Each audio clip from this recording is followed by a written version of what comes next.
Now we're rolling. Damage Plan MMA podcast. I'm Jason. As always, my co-host, the voice of MMA in Utah, Mr. Zack Partridge, in the house. What up, dog? I got to take a big, deep breath before I say that. And then exhale. Oh, man. Well, I want to talk about our weekend, but we're going to wait till the next podcast to talk about that because we're having another fighter spotlight. We have Mr. Chris Rios joining us today, all the way from Vegas. Chris is the main event for the Fierce Challenger Series. He will be fighting Mitch Ramirez on July 17th in Price. It's in Price, right, Zach? Yes. Chris Rios. I actually got to see Chris fight a couple weeks ago up in Logan. Mountain for a Muay Thai fight, kickboxing fight, and I was quite impressed, Chris. So welcome to the podcast. Hey, thanks for having me, man. Excited. So this is your first podcast, right? Yeah, first podcast. Nice.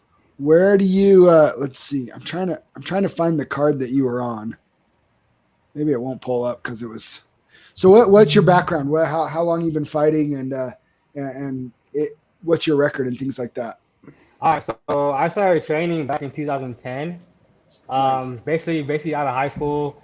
Because I did like karate and like boxing and all that stuff growing up, and then I saw my first UFC fight. It was with Chuck Liddell and Randy Couture. It was their second fight. So when I saw it, I was with my family, and I was like, "Yo, like, I can do that." And like my sister's like, "Oh, no, you can't, Chris." It's like, "How much you want to bet I can do that?" And like, "Oh, watch next year." And like, okay, I'll try. So I go to one fight team at Vanderlei Silva's gym out here in Vegas. And my very first day showing up, I show up on a sparring day, and my very first opponent to spar was Vanderlei Silva. You know, nice. So welcome. I was starstruck and I was scared at the same time. You know, it's the axe murderer, dude. So yeah, I was standing across from him. I hit him with a right in his jaw, and he looked at me. He just laughed, and he's like, "Oh, again." I was like, right? Oh. So I hit him again, and he's like, "Oh, again!" I was like, "Oh, hell no!" So I threw a hard right. He shot down, double leg, threw him in the ground, got on top of me, and started beating the hell out of me, dude. And I just tapped out from there. I was like, "Okay, I'm done." He started laughing. He's like, "Oh, first time, yeah?" I was like, "Yeah." He's like, "Congratulations, I whooped your ass." I was like, "Wow." That's a great story. Hey, that is a damn great story. So that's when I started training. Then like 2 years goes by, and I took my first fight for Tough Fight here, and dude, like I remember going to the back, and I was having like a panic attack. I was all scared, you know, because like I never done this before. Like I boxed before, but this is a cage fight, dude. Like the whole arena was all sold out, and I was scared. Dude. I was scared shitless. But then like I looked down the hall, and I saw my opponent, and he was shaking and more nervous than I was. I was like, "Oh, cool, I got this." I got all excited. And then I went out and I beat him in 42 seconds first round, straight head kick to the fucking face, bust the whole thing open. I was so glad. Like I was so scared and happy it was over so quick. So how many fights have you had? All in total between mixed martial arts and Muay Thai, I have 21 fights. Okay. So how are your nerves still before a fight?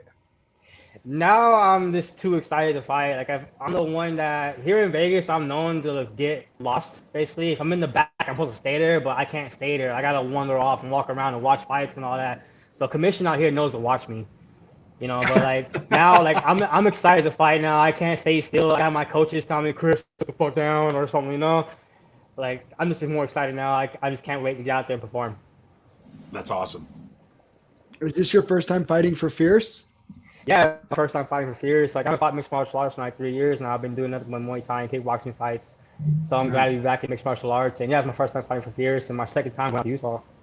Is the goal MMA? Yes, like, it is. Pursue MMA? Yes. Very cool.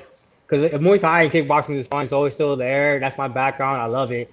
But like mixed martial arts is more of a challenge to me. And, you know, it's harder. You know, it's harder work. And it's harder opponents. Yeah. For sure. What made you about? Oh, go ahead, Jason. I was going to say, what made you so you haven't fought MMA in 3 years. What made you decide to go pro in MMA now after 3 years of not competing in MMA? 21 fights is amateur. That's a lot of fights. Just go. Yeah, that's true. That's true. I just felt like it was, you know. It's time to get paid. Time to get paid. Pretty much, man. It's time to get paid, but it's time to move up in the rankings. It's time to get myself more known. You know, like I'm already known out here in Vegas, California, and Arizona, but like it's time to get like basically not really for the money, bro. Like I know everyone says for the money or this and that, but it's not really for the money, man. It's really just to get out there and just to do what I do best, you know. Yeah, before you jumped on, Zach, I was Chris and I were talking, and I was telling Chris that when they announced this fight with Mitch, that you're legit. Like this is going to be a good fight. I was impressed with your kickboxing bout. So I look forward to watching you with this because I don't think this is the people that don't know you, like go watch his last fight. Like this will be a good fight. I'm excited, man.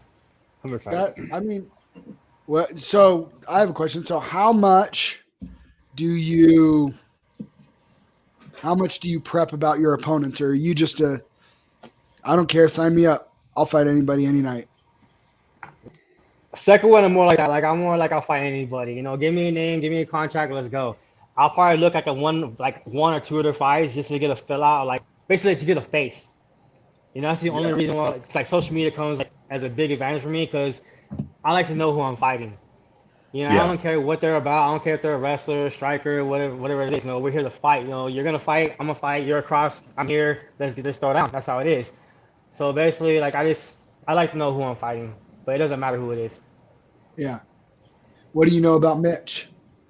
What I know about Mitch, I can't find any of his professional fights. I saw his amateur fights, and so far, what I learned about Mitch is that the way he fights is based on the style of his fights. You know, like so far, his amateur fights, you know, if he's fighting a grappler, he'll be a striker. If he's fighting a striker, he'll be a grappler. And so far, Fierce already announced that I'm a dangerous striker, so I'm expecting Mitch to come out here and try to out wrestle me and go to the ground and all of that, which I'm already working on. You know, we're prepping for it. We're ready for it.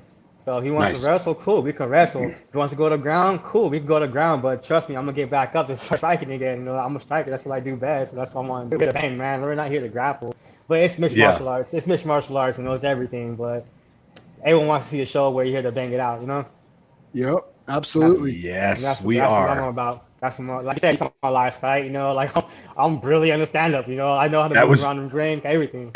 I was impressed with your movement. I was impressed with your striking, and I was impressed at that. I don't know how the hell you didn't knock that kid out because that kid could take some shots, man. He had a hard jaw, bro. He did. He didn't even look like he was hurting either. I mean, he looked a little wobbly, but yeah. Mm-hmm. And his leg was done for though. His leg kept cracking it over and over. And over. Yeah. Come on, if you're not gonna check the kick, I'm gonna keep throwing it. Dude. Like, come on. He definitely didn't do that. It was fun. Like so far all my fights are like that. I'm not trying to like break news or anything. I'm just curious. I see crutches in the background. You're not on crutches right now, are you? Oh no. All right, so all right, no, that was like a month and a half ago. Okay. Before my last fight, I was at training. I was helping my boy Omar get ready for a fight. My boy Omar had a fight for I think NFC, and he took it on a week's notice. So I was like one of his main sparring partners, and we're sitting there like Omar is a great at stand up, bro. So we're sitting there exchanging right in the middle of the pocket. And he threw a lead leg kick at me. So I went to check it, and he switched it to a calf kick, but instead kicked my ankle.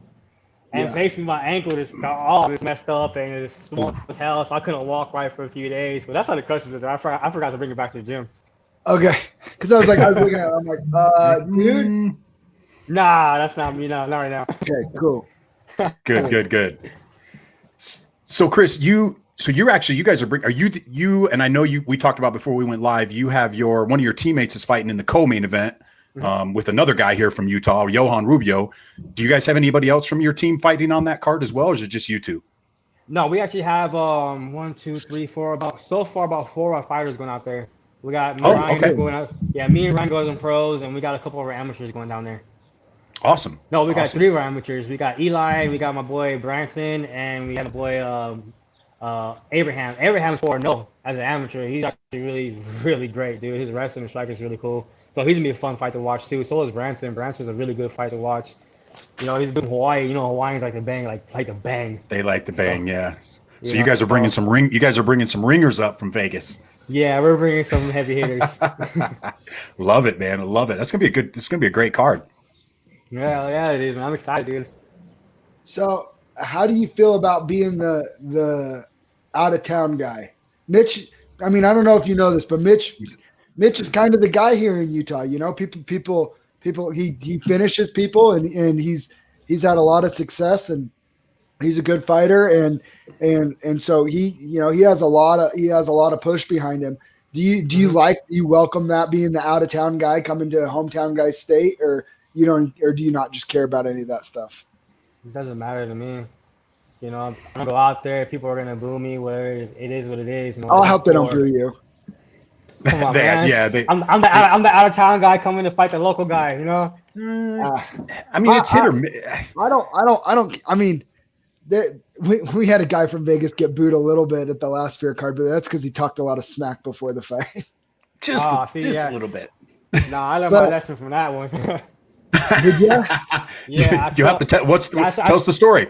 All right, so back in 2012, like I told you, I won my first fight from like 42 seconds. You know, so yeah, I ended up getting a big ass head. Thought it was a shit. And I was walking around like, oh, I'm 1-0, I'm undefeated, you know, talking kinds of shit. And then I found out my next opponent was a guy named Jonathan Parsons. And Johnny Parsons is, I don't know if you guys know Johnny Parsons, but Johnny is a beast, bro.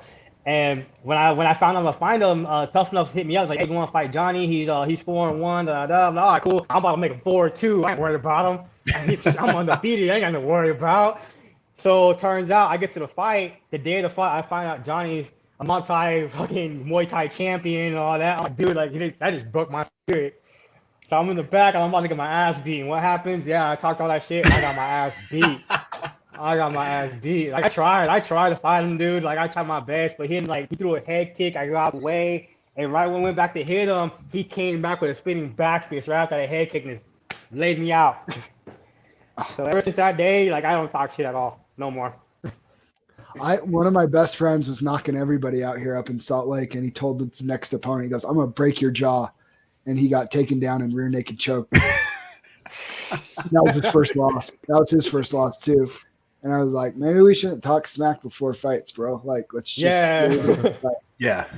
Fighting's hard enough. Fighting's hard enough. So it's like, I don't know why you would want to put that extra pressure on yourself, but some people it feeds them, right? So, but I feel like if it's natural for you, do it. But if you're doing it and it's out of character, it's not going to go well. You know what I mean? Yeah. I have no problem going back and forth with people, but I'm not going to instigate it, or I'm not going to start it. You know, it's like, but there's people that, it gets them going, and that's what they need. Yeah.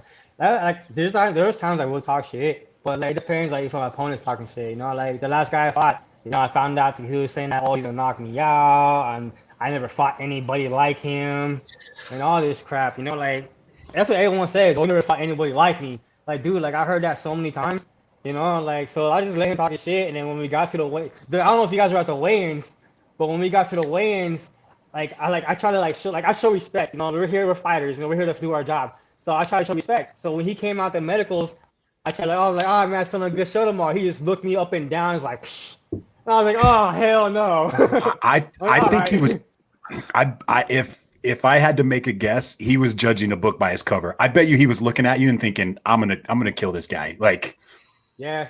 In fact, I was telling my son, my son was with me, and when you guys were in the ring, if they're looking at it, they're probably thinking, oh, this guy, this other guy, because he was taller, he's taller, it had the reach. And I told my son, I'm like, I bet you that other guy beats his ass. I was talking about you. I'm like, I knew I just, once you've been around the game long enough, you usually see through those things. But yeah. Is this the fastest turnaround you ever had from fight to fight? No.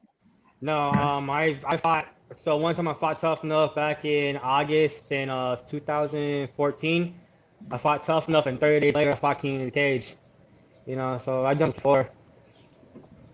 Do you like doing that? Do you like rolling in from one camp to the next? Yeah, it keeps me active. Cool. There we go. It gives me a reason to stay motivated and to stay in training and just get on my shit, so I don't lag off. So you guys knew about the Mitch fight prior to the kickboxing fight, right? Or did you find out after? I didn't know it was Mitch. I knew about the fight. I heard that like my management hit me. I was like, hey, Chris, just in case, stay ready. You know, don't go out and do what you usually do, because usually I go out and like have fun and like go not wrestling for like party, because me and my wife don't party no more, but we'll like go out and we'll drink here and there and just go out and eat too much. So I'll usually like go from like 150. Yeah, dude, from cutting weight, and all of a sudden I get a chance to eat something, like, hell yeah, you put a cheesecake from me, I'm gonna fuck that cheesecake up, bro. You know?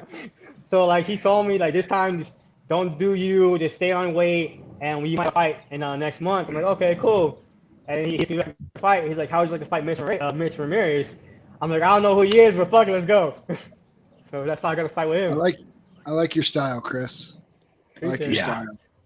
So, Chris, what can the fans in Utah expect to see on July 17th with you and Mitch in the main event? Whew. I'm putting you on the spot, Chris. We're putting you on the spot. So, like you guys know, Mitch is a badass fucking person out there. Okay? Yeah. Like everyone knows me out here. I'm a badass fighter out here. You know, so you're going to have two badasses in the cage throwing down, and it's going to be a really great fight, dude. Like, you do not want to miss it. Like, even I'm excited just to watch it after the fight, you know, like. I love it. Oh, man, like, I'm getting hyped up just thinking about it, dude. Like, shit. So, how do people watch it? So, for your fans that are going to be down there in Vegas that can't, how are they going to be able to watch this fight, or how can they get a hold of you and support you to watch this fight? So, what I found out is that the promotions will be streaming the fight off their website, but they'll release that information. They said the week of the fight, so I'll release that later on once it comes out. Which I know a lot of people have been watching the fight. Even the gym's already set up for it, ready to watch the fight. So, oh, nice. Yeah, I'm excited. Yeah, for those of you guys listening, we'll make sure we post that link as well. Yep, absolutely. We'll post it. You gotta listen to me call the fight. Hey, Chris, do you have any sponsors you want? Yeah, Zack will be calling. Yeah, I do the color commentary for Fierce. Oh man, you better have fun. Yeah, dude, best seat in the house. Best seat in the house. So, Chris, do you have any sponsors you want to give a shout out to before we let you get out of here? So, I'm going to get a shout out to Bond 3 Fight Life Clothing. They've been behind my back for 4 or 5 years now. So, my boy Gabe, shout out to him. I'm going to get a shout out to No Shame Tattoo Parlor. They've been having my back too for about 6 years now. So, I'm going to give them a shout out. Shout out to my teammates at Syndicate that helped me get ready for this fight. My boy Chris Rios. Jonathan Parsons now on my teammates, won my ass years ago. That's awesome. So we're still fighting to this day. But yeah, nice. A lot of my teammates are helping me with this fight. So shout out to everyone that's helping me for this fight, especially my boy Brandon Jenkins. He's been on my ass with this. So that's pretty much it, dude. Besides that, I'm ready to go out there and show what I do best and give you guys a show. Roger that, man. We look forward to it. July 17th, main event. Let's go. Chris Rios, Mitch Ramirez. All right, Chris, we'll let you get out of here, man. We will see you July 17th, my friend. All right, gotta see you guys then. Stay safe. Right. Thank you. We out.